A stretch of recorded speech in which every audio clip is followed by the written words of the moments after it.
we're gonna assume that I've either broken your guard and managed to get to position, or I'm moving in and going from there. So first thing I want to do is let's recognize what the guard is in terms of, like, I'll use kind of an analogy. The guard is a fortified position.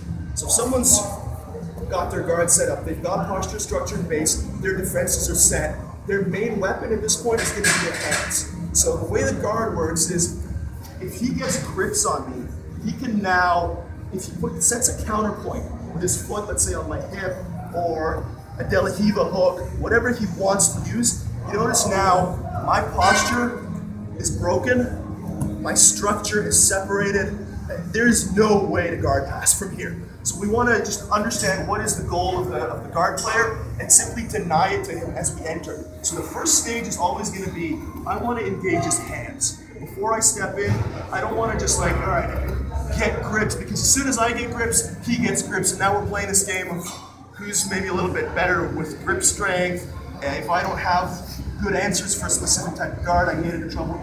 So when I enter, I'm going to look to dominate the hands. The way we're going to do it, for those of you that remember, or were here for the arm drag seminar, is if I grip the wrist, this is an easy grip to break. If I grip over the meat of the thumb and hinge the wrist, this is a much more powerful, dominant grip. So I'm going to look to get his hands out of the way by gripping over the meat of the thumb, and then because, again, tricep muscular force is weaker than structural force, I'm going to use my body weight, lock my arms out, drop my butt. And that's how I'm going to enter. That's my first step.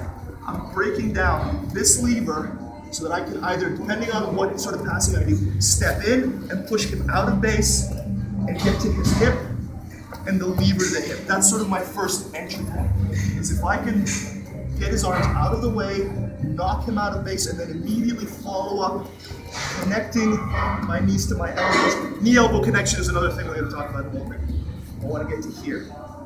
At this point, he's still got either his hooks or his frames potentially that he can put in my way. As long as I keep my knee and elbow connected, he shouldn't be able to spider guard me. He shouldn't be able to get anything going as far as most of his frame-based guards. He's got one hook left. At this point, I'm going to look to pin this. So on another fundamental level, guard passing is about the hip and the lever to the hip. Not just guard passing, by the way. That's a theme that runs through jiu-jitsu. Sweeping is also about controlling the hip and the lever to the hip. We'll go over that a little bit more. So if I try to knee cut right now, notice he can mess with me. He's still pretty good defensive position. I'm going to use my body weight here to pin this. So I'm acting on the end of the lever. So I got to here, knee elbow connection. I step back on an angle to pin. Now I can come into my knee cut pass. Right? When I come into my knee cut pass, I step up at the same time. At no point do I want to go like this because it knee me in the butt. This up. So I get to here. Now I have a choice. Like, there are several passes we can do from here. And another concept we're going to cover is the idea that of misdirection, redirection, and direction changes is the majority of how you're going to succeed at guard passing at the high level. At the lower level, at the beginner level, you can just do one guard pass and it'll work. At the higher level, it never works. No one just falls for the knee cut pass. So, but we'll start from here. I'm on the balls of my feet. I'm almost doing a push-up. Let's say, to pick a number, about 80% of my weight is right there.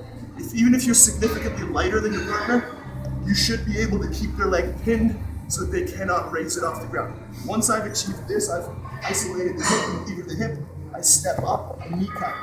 I'm going to lead with my head to take him further out of posture. Right? This really sucks. If I don't do this, I'm still dealing with his structure. Like, his hands are going to be in tight. I've got to battle through. I see all these things I got to battle through. But as soon as I get to here, I lead with my head and I pin his chin to the ground. Now I can start to finish my pass.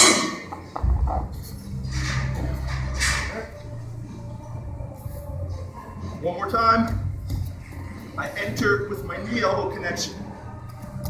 I force the hands down. I'm still in good base. Push him out of base. I catch up. I get to his hip. My knee and elbow are connected. I'm on his hand. I step out. Knee cut. Drive through, pinning into the mat. If you like the underhook on this side, I don't personally, but you can pass through this way. How you pass is a little bit less important right now than just the concepts behind this. So here, head. You go to your underhook. Everybody got that?